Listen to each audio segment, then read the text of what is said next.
तो good morning class, welcome to the YouTube channel of Allahabad PCS. आज की class में हम evolution of state and union territories के बारे में डिस्कस करेंगे। ठीक है, तो आज की हमारी ये क्लास जो एक्सटेंड होगी, इसमें पॉलिटी में एक्सटेंड हो जाएगी ये चीज़। देखिए, अभी हाल ही में आप लोगों ने न्यूज़ में सुना होगा कि सुप्रीम कोर्ट ने सेम सेक्स मैरिज को क्या कर दिया है, रिजेक्ट कर दिया। जो समलैंगिक विवाह होता था उसकी अथॉरिटी को सुप्रीम कोर्ट ने रिजेक्ट कर दिया। ठीक, और दूसरी चीज़ आप लोग देख रहे होंगे, जो हमास और इसराइल के बीच में जो कुछ भी वॉर लाइक सिचुएशन बने हुए क्या है, हो ही रहे हैं। तो उसके अंदर जो कुछ भी इंपॉर्टेंट चीज़ें हैं उसको भी आप लोग साथ में नोट करते चलिएगा। जितने कुछ इंपॉर्टेंट प्लेसेस हो गए, जैसे कि इसराइल और जॉर्डन के बीच में डेड सी आता है, उसको अपने को लेके चलना है। ठीक, ये गाजा स्ट्रिप क्या है, हमास एक मिलिटेंट ग्रुप है तो कैसा मिलिटेंट ग्रुप है, अचानक इसने इसराइल के ऊपर क्यों अटैक किया, इनके बीच में डिस्प्यूट क्या था। ठीक है, 1947 में किस तरीके से इसराइल सिर्फ 20 to 22% एरिया ऑक्यूपाई करता था पूरे पैलेस्टीन के अंदर, लेकिन खुद को एक्सटेंड करते करते 2005 तक इसराइल ने 90% पूरी एरिया को कैप्चर करके सिर्फ 5 से 10% एरिया जो है पैलेस्टीन के लिए छोड़ा हुआ है। तो इसके पीछे क्या हिस्ट्री थी, कौन कौन सी कंट्रीज इसराइल के सपोर्ट में है, कौन सी कंट्रीज पैलेस्टीन के सपोर्ट में है। ठीक है, उससे क्या बेनिफिट हो रही है अदर कंट्रीज को, इन सारे इश्यूज को हमें लेकर के चलना है, क्योंकि पीसीएस प्रीलिम्स के लिए भी और पीसीएस के मेंस के लिए भी। ठीक है, खास करके पेपर 3 जो इंटरनल सिक्योरिटी वाला जिसमें पोर्शन आता है, उसमें यहाँ से क्वेश्चन एक आना तय है। तो इसराइल और हमास के इशू को आप लोग वाइजली धीरे धीरे कवर करते जाइए, और इसमें कोई भी अपने रिलीजियस सेंटिमेंट को नहीं लेके आना है कि हम लोग मुस्लिम हैं तो हम पैलेस्टीन को ही सपोर्ट करेंगे, और हम लोग मतलब वहाँ पे तो कहा कि यहूदियों में और मुस्लिम में कोई नॉर्मल हिंदू की तो बात हो नहीं रही है। तो अपना क्या स्टैंड है, हमने पहले ही बता रखा था कि जिधर गवर्नमेंट ऑफ इंडिया स्टैंड करेगी उधर ही इंडिया की जो पब्लिक होगी वो स्टैंड करेगी। बाकी सबका अपना जो पर्सनल जो व्यू होता है वो तो चलिए, उसमें कोई दिक्कत नहीं है।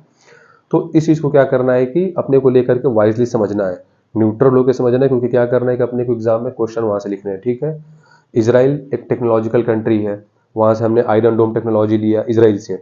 दूसरी चीज़, वहाँ पे जो मिनिएचर टेक्नोलॉजीज होती है ना, जैसे कि हमने जब एक बार पीएसएलवी से एक हमने 104 सैटेलाइट्स को लॉन्च किए थे स्पेस में, हमने रिकॉर्ड बनाया था, वर्ल्ड रिकॉर्ड बनाया था। तो उसमें कुछ ऐसी सैटेलाइट्स थी जिनका वेट था 2 kg 3 kg, और जो इसराइल होती है वो मिनिएचर टेक्नोलॉजी बनाने में सबसे आगे है। मिनिएचर टेक्नोलॉजी के लिए सबसे आगे कौन माना जाता है, इसराइल। तो 2 किलो के सैटेलाइट, 3 किलो के सैटेलाइट वो बना करके हमें दिए थे। हमने क्या किया था, उसको लॉन्च कर दिया था। एक रिकॉर्ड को सेटअप करने के लिए हम लोगों ने उसको क्या किया था, लॉन्च किया था। दूसरी चीज़, इसराइल के जो वेपन्स होते हैं वो काफ़ी एडवांस होते हैं। वो इतने एडवांस रहेंगे कि आपको अमेरिकन जो राइफल्स और टैंक जो आते हैं ना, उनके कंपेयर में भी सबसे ज़्यादा पावरफुल कौन होता है, इसराइली वेपन्स। तो ये सारे अपने ऐसे एंगल हैं कि जिस वजह से इंडिया भी सपोर्ट कर रही है इसराइल को, कोई भी डेवलपिंग कंट्रीज करना चाहेगी। अब हमें पैलेस्टीन क्या दे सकता है ना, वो तो खुद एक मांगने वाले हालत में है, तो इंडिया खुद जो उसको सपोर्ट करना होगा, बाद में करना होगा, करेगी। लेकिन फिलहाल में क्या है कि जो पॉइंट ऑफ स्टैंड है इंडिया का, वो इसराइल की तरफ शिफ्ट कर रहा है। तो ये एक मतलब ओवरव्यू था आज के टॉपिक के लिए। और अभी हाल ही में आप लोगों ने देखा होगा कि प्लेन से अटैक किया गया, जिसमें कि अप्रॉक्स 500 to 600 मतलब इसराइल ने अटैक किया किसके ऊपर, हॉस्पिटल के ऊपर, जहाँ पे कि 500 to 600 अप्रॉक्स लोगों की डेथ हो गई है। ठीक, तो इस पॉइंट को अपने को लेकर चलना है किस पर्सपेक्टिव से, सिर्फ और सिर्फ एग्जाम के पर्सपेक्टिव से। मेंस में भी क्वेश्चन आएंगे और प्रीलिम्स में भी आएंगे। और वो जो मैंने बताया ना डेड सी वाला रीजन, उसको पकड़ के चलना है, मेडिटेरेनियन सी वाला हिस्सा पकड़ के चलना है, क्योंकि ये सब बॉर्डरिंग करते हैं किसको, इसराइल को, जॉर्डन को, पैलेस्टीन को, हमास को। तो इनको लेकर के चलना है, इनका क्या ट्रेड इंपॉर्टेंस है। डेड सी है तो डेड सी की सैलिनिटी सबसे ज़्यादा है। इन सभी चीज़ों को लेकर के क्या करना है, हमें चलना है। अब चलिए आज के टॉपिक को हम स्टार्ट करते हैं बिना कहीं दाएं बाएं गए हुए, evolution of the states and the union territories. ठीक है, तो आइए इसको स्टार्ट किया जाए। देखिए, इसके अंदर जो भी कमिटीज बनी थी, इसके अंदर 3 मेन कमिटीज अपनी इंपॉर्टेंट है, और 3 मेन कमिटीज इंपॉर्टेंट क्या है, वही 3 कमिटीज बनी भी थी। जैसे कि पहला आप देख लो, पहला क्या दिया गया है, धार कमीशन। ठीक है, तो धार कमीशन के बारे में, अच्छा इसमें भी चीज़ें वही नोट है जो कि आपके एग्जाम के लिए इंपॉर्टेंट है। ठीक, तो इसको आप देखो, धार कमीशन हेड किसने किया था, एसके धार ने, और ये कमेटी बनी कब थी, 1948 में। 1948 में कमेटी बनी, हेडेड बाई एसके धार। इसमें क्या हुआ था कि इसमें प्रपोजल पास किया गया था कि आप स्टेट के रीऑर्गेनाइजेशन को देखिए, अगर लिंग्विस्टिक बेसिस पे चीज़ें हो सके तो, अगर लिंग्विस्टिक बेसिस पे चीज़ों को फॉर्म किया जाए तो एक कंट्री का मतलब एक जनरल ओवरव्यू, एक आउटपुट क्या आ रहा है। ठीक है, तो इस चीज़ को कौन देखा था, एसके धार कमेटी ने रीऑर्गेनाइजेशन ऑफ स्टेट को कोशिश किया था किसके ऊपर, जज करने के लिए, लिंग्विस्टिक बेसिस के ऊपर। तो फिर इस कमेटी ने फील क्या किया कि अगर किया भी जाए, मान को चलो कि किसी एक स्टेट में कर भी दिया गया लिंग्विस्टिक बेसिस पे, तो अदर जो स्टेट होंगे फिर वो भी अपनी अपनी डिमांड उठाने स्टार्ट कर देंगी कि ठीक है, आपने तमिलनाडु का आपने तमिल भाषा में दे दिया, तो उड़ीसा को आप उड़िया में दीजिए, पंजाब को पंजाबी में दीजिए, हरियाणा को हरियाणवी में दीजिए। तो उस तरीके से क्या हो गया कि कमेटी ने क्या फील किया कि that this will fuel the regional sentiment, जो भी रीजनल सेंटिमेंट होंगे वो सब चीज़ें क्या होंगी वहाँ पे फ्यूल होंगी, और जो कि अपने कंट्री के पर्सपेक्टिव से चीज़ें अच्छी नहीं होती हैं। आगे देखिए, तो फिर क्या हुआ कि इस कंट्री ने जो धार कमेटी थी वो रिजेक्ट कर दी लिंग्विस्टिक फॉर्मेशन को। जो लिंग्विस्टिक फॉर्मेशन जो करना था उसके जो बेसिस थे उसको उसने क्या किया, रिजेक्ट किया कि कंट्री में लॉन्ग टर्म में चीज़ें क्या होंगी, ठीक नहीं होंगी। तो धार कमीशन लिंग्विस्टिक बेसिस पे पहले चेकअप करने गया, लेकिन उसने क्या पाया कि अगर फॉर्मेशन किया भी गया किसी एक आध दो स्टेट का, तो फिर पूरे कंट्री से डिमांड आने लगा कि हमारे भी राज्य का जो भाषा रखी है वो हमारे लोकल लैंग्वेज के ऊपर हमको सपोर्ट कर दीजिए, हमारे लैंग्वेज के बेसिस पे हमारा फॉर्मेशन कर दीजिए। तो उसको किसने रिजेक्ट कर दिया था, धार कमीशन ने। जब धार कमीशन उसको रिजेक्ट किया तो फिर एक अलग से कमेटी बनाई गई थी, जेवीपी कमेटी। जेवीपी मतलब कि जवाहरलाल नेहरू, वल्लभ भाई पटेल और पट्टभी सीतारमन, इन तीन लोग की कमेटी बनाई गई। किस लिए, स्क्रूटनाइज करने के लिए। किसके कमेटी को, धार कमेटी को। इन लोगों को बनाया गया कि आप इन तीन लोग के हेड में जो भी कमेटीज के मेंबर थे, आप लोग उसको फिर से स्टडी करिए कि मतलब क्या सही में ऐसी चीजें हैं कि अगर लैंग्वेज के बेसिस चीजों को क्रिएट किया गया तो चीजें क्या करेंगी, बाउंस बैक कर जाएंगी। तो इस कमेटी ने जब स्क्रूटनाइज किया तो उसने भी क्या पाया, सही पाया कि लिंग्विस्टिक बेसिस पे अगर स्टेट को क्रिएट किया जाए तो वो चीज क्या कर सकती है, प्रॉब्लम क्रिएट करेगी फर्दर। ठीक, तो इसमें आप देख लो क्या हो गया कि जयपुर सेशन में कांग्रेस का जो जयपुर का सेशन था 1948 में, उसमें जेवीपी कमेटी को पास किया गया। तो अब जब सब कुछ स्क्रूटनाइज इन्होंने कर लिया, सब कुछ इन लोगों ने देख लिया, तो इन लोगों ने क्या किया, इन लोगों ने भी रिजेक्ट कर दिया लैंग्वेज को as the basis of formation of the state. JVP committee ने भी लैंग्वेज को रिजेक्ट कर दिया as the formation of the state. जिस तरीके से धार कमेटी ने किया था उसी तरीके से जेवीपी कमेटी ने भी कर दिया। इसके बाद देखिए अगली कमेटी बनाई गई। अच्छा, इसमें देखिए, first state to be formed on the linguistic basis. Exam में अक्सर क्वेश्चन पूछता है, पहला स्टेट जो कि लिंग्विस्टिक बेसिस पे बनाया गया है वो कौन था, आंध्र प्रदेश। कब बना है, अक्टूबर 1953 में। अक्टूबर 1953 में आंध्र प्रदेश जो था वो फर्स्ट स्टेट था to be formed on the basis of the on the linguistic basis. तो इसको अपने को याद रखना, एग्जाम में पूछा है आंध्र प्रदेश को लेकर के। आगे देखिए कौन सी कमेटी बनी है, फजल अली कमीशन। फजल अली कमीशन, इन्होंने क्या कहा था कि ये बनी कब है, दिसंबर 1953 में। और जेवीपी कमेटी कब बनी थी, दिसंबर 1948 में। ठीक है, तो अब देखिए इसमें क्या कहा गया है कि जब आंध्रा का फॉर्मेशन हो गया था ना 1953 में, तो 53 में आंध्र का फॉर्मेशन हुआ है, और फिर उसमें कब हुआ था, अक्टूबर 1953 में हुआ है। ठीक है, और दिसंबर 1953 में फैजल अली कमेटी को बनाया गया था। तो उसमें क्या बताया गया कि जो आंध्र प्रदेश के बाद अदर स्टेट से भी क्या आने लगा, डिमांड आने लगा for the linguistic creation of the state. ठीक है, तो जब अलग स्टेट से भी लिंग्विस्टिक क्रिएशन ऑफ स्टेट की जब डिमांड आने लगी तो इस कमेटी ने उस चीज को एक्सेप्ट किया कि चलो ठीक है हम इस पे बना देंगे।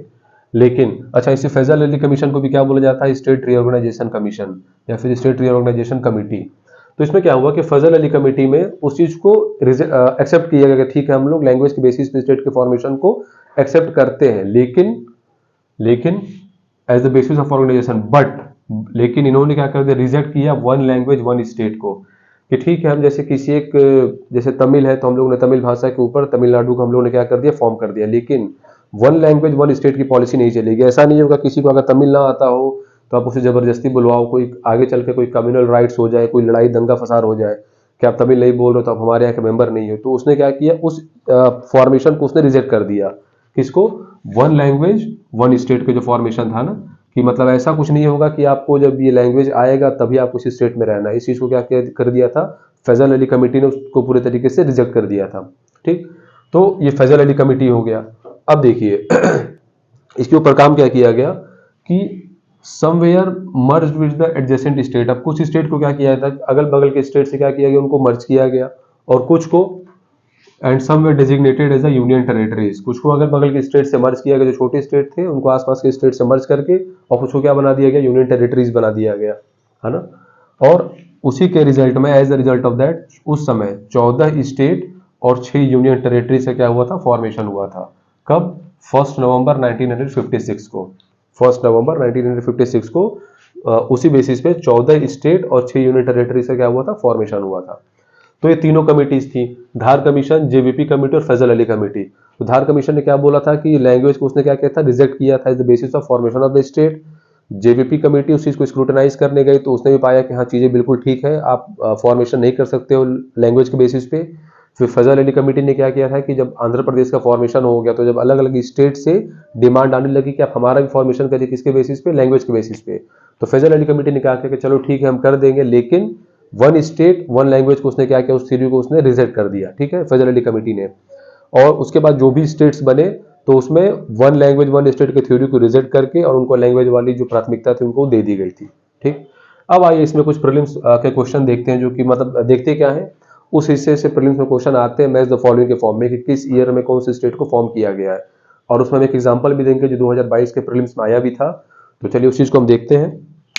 देखिए रीऑर्गेनाइजेशन ऑफ स्टेट्स में, देखिए रीऑर्गेनाइजेशन ऑफ स्टेट्स, इसमें क्या दिखा रहा है कि आंध्र प्रदेश कब बना है 1953 में, और आंध्र प्रदेश क्या है, first state to be built on the basis of the linguistic basis, ठीक। फिर केरला कब बना है 1956 में, कर्नाटका कब बना 1956 में, बॉम्बे जो कि 1960 तक था वो बाइफर्केट किसमें हो गया, गुजरात में और महाराष्ट्र में। पहले एक यूनियन था पूरा बॉम्बे, उससे 1960 में, हाँ 1960 में बाइफर्केशन हुआ किसका, उसमें से क्या बना, गुजरात और महाराष्ट्र। फिर देखिए नागालैंड कब बना 1963 में। ये सारे अपने को याद रखने, क्योंकि एक तरफ ईयर रहेगा एक तरफ सारी स्टेट रहेंगे, उसमें मैच द फॉलोइंग आ जाता है क्वेश्चन, और ये सारे इंपॉर्टेंट वाले इसलिए लिखे गए हैं। हरियाणा को 1966 में पंजाब से कार्व करके बनाया गया था, पंजाब से कुछ हिस्से को निकाल करके उसको क्या फॉर्मेशन कर दिया गया, किसका फॉर्मेशन किया गया था, हरियाणा का। 1970 में क्या हुआ कि जो हिमाचल प्रदेश है पहले यूनियन टेरिटरी था, तो 1970 में क्या किया गया, हिमाचल प्रदेश को राज्य का दर्जा दे दिया गया, स्टेट का दर्जा दिया गया, ठीक है। फिर देखिए सिक्किम को 1974 में by the 36th constitutional amendment act, ये क्वेश्चन आया था कब, 2022 के पीसीएस प्रीलिम्स में, कि सिक्किम को कौन से अमेंडमेंट के थ्रू, कौन से अमेंडमेंट एक्ट के थ्रू उसको इंडिया का इंटीग्रल पार्ट बनाया गया था। तो कब बनाया गया है 1974 में, किस अमेंडमेंट से, 36 अमेंडमेंट एक्ट ऑफ 1974। सिक्किम की फॉर्मेशन किसने की थी, डलहौजी ने की थी, ठीक है। आगे देखिए गोवा को कब मर्ज किया गया 1987 में, छत्तीसगढ़, उत्तराखंड, झारखंड ये कब आए हैं 2000 में। अब इधर जितने हैं ना 2000 वाले, 2000 के बाद वाले, ये सब इंपॉर्टेंट हो जाते हैं। इसमें से आपको अगर 4 पॉइंट देता है मैच करने के लिए तो 1 पॉइंट 2000 के बाद वाले जरूर रहेंगे। तो कौन कौन आएगा, छत्तीसगढ़, उत्तराखंड, झारखंड, इनका फॉर्मेशन कब हुआ है 2000 में। इसके बाद देखिए 2 जून 2014 को किसका फॉर्मेशन हुआ है, तेलंगाना का, और 31 अक्टूबर 2029 को जम्मू कश्मीर स्टेट जो था वो किसमें फर्दर डिवाइड हो गया, union territory of Jammu Kashmir और लद्दाख में। तो इस चीज को हमें याद रखना है। तो देखिए इसमें जो मेन सबसे था कौन कौन, एक सेकंड तेलंगाना, कश्मीर, झारखंड, उत्तराखंड, छत्तीसगढ़ और सिक्किम, इनको तो मतलब याद ही रखना है। फिर आंध्र प्रदेश को याद रखना है कि फर्स्ट स्टेट था to be formed on the basis of linguistic, तो उसको याद रखना है। तो ये जो हमारा था evolution of state in union territory, तो आप इसको यहाँ से देखो, हर साल इसमें से 1 से 2 क्वेश्चन आते ही आते हैं, ठीक है।